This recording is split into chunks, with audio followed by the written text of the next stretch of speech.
திமுக தென் சென்னை நாடாளுமன்ற தொகுதி வேட்பாளர் தமிழச்சி தங்கபாண்டியனை ஆதரித்து சென்னை மயிலாப்பூர் மாங்கொல்லையில் பிரச்சார பொதுக்கூட்டம் நடைபெற்றது. இதில் அமைச்சர் மா சுப்பிரமணியன், மயிலாப்பூர் சட்டமன்ற உறுப்பினர் மயிலை தா வேலு, சென்னை மாநகராட்சி துணை மேயர் மகேஷ்குமார் உள்ளிட்டோர் பங்கேற்றனர்.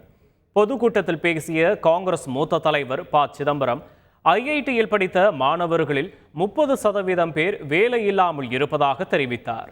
IIT, Indian institute of technology, ஐஐடியில் படித்த மாணவர்கள் 30% வேலை இல்லாமல் இருக்கிறார்.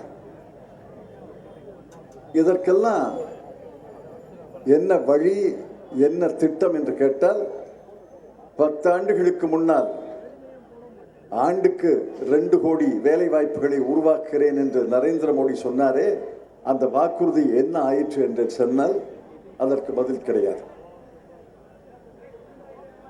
விலைவாசி உயர்வு என்ன சொன்னார் நரேந்திர மோடி? நான் ஆட்சிக்கு வந்தால் பெட்ரோல் விலை 45 ரூபாய், டீசல் விலை 40 ரூபாய் சொன்னாரா இல்லையா? செய்திகளை உடனுக்குடன் தெரிந்து கொள்ள உடனே சப்ஸ்கிரைப் பண்ணுங்க.